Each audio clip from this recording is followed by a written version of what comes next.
Selanjutnya, saya akan menjelaskan tentang drone dan bagian-bagiannya. Untuk itu, mari kita simak sebagai berikut. Apa sih itu drone? Drone banyak digunakan oleh berbagai kalangan, baik kebutuhan pengambilan gambar maupun untuk kebutuhan pekerja. Seiring perkembangan iptek di Indonesia yang terus berkembang pesat, dari awal mula mengambil video atau gambar masih menggunakan kamera. Hingga sekarang sudah terdapat drone yang dapat membantu mengambil gambar maupun video dari jarak jauh. Berikut adalah istilah umum dari drone yang jarang diketahui. Yang pertama, drone atau UAV yang merupakan pesawat tanpa awak yang dikendalikan oleh remote control.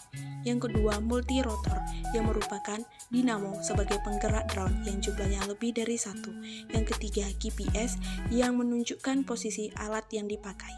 Yang keempat, GLONASS yang merupakan satelit yang hampir sama seperti GPS, di mana berfungsi untuk mendeteksi posisi dari alat tersebut. Yang kelima, UMO yang berfungsi untuk mengukur dan menginformasikan kuat lemahnya medan magnet serta mengatur kestabilitasan posisi drone. Drone memiliki bagian-bagian yang harus kita kenali sebelum menjalankan atau menggerakkan drone, guna agar saat menjalankan drone tidak melakukan kesalahan. Berikut adalah bagian-bagian drone. Yang pertama, propeller atau prop. Biasanya berjumlah 2, 3, 4, 8, dan seterusnya, yang berfungsi untuk memberikan daya angkat pada drone, pengendalian arah, dan penyeimbangan. Yang kedua, remote control yang digunakan untuk mengendalikan arah drone dari jarak jauh. Yang ketiga, kamera yang digunakan untuk menampilkan gambar untuk merekam video, melihat, serta memotret gambar.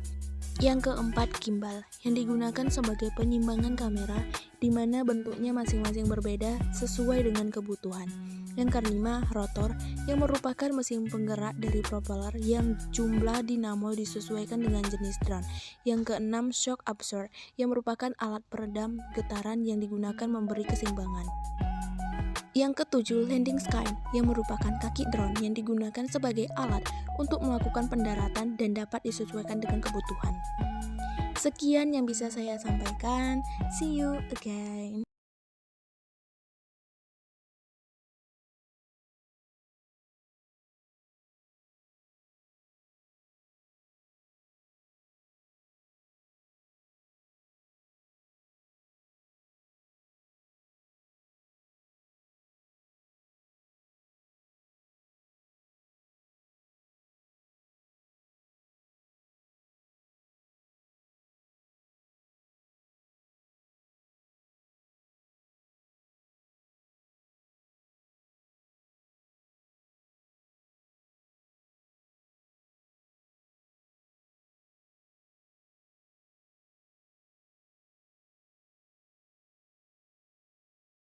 Yang kedua, atmosfer.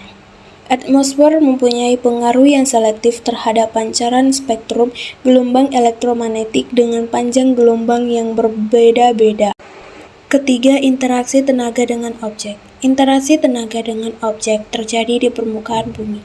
Objek adalah sasaran dari penginderaan jauh. Objek tersebut meliputi litosfer, atmosfer, hidrosfer, dan biosfer. Komponen keempat berupa sensor. Sensor dapat dibedakan berdasarkan proses perekamannya, yaitu yang pertama, sensor fotografis, yang menggunakan kamera dan hasilnya berupa citra atau foto. Yang kedua, sensor elektronik, menggunakan energi elektronik dalam bentuk sinyal dengan sinar X sampai global radio. Sensor elektrik menghasilkan citra dan foto. Komponen terakhir, sistem pengolahan. Sistem pengolahan data diperoleh dengan melakukan dua cara, yaitu manual dan cara digital. Cara manual dapat diperoleh dengan interpretasi secara visual, sedangkan dengan cara digital dapat diperoleh dengan menggunakan komputer.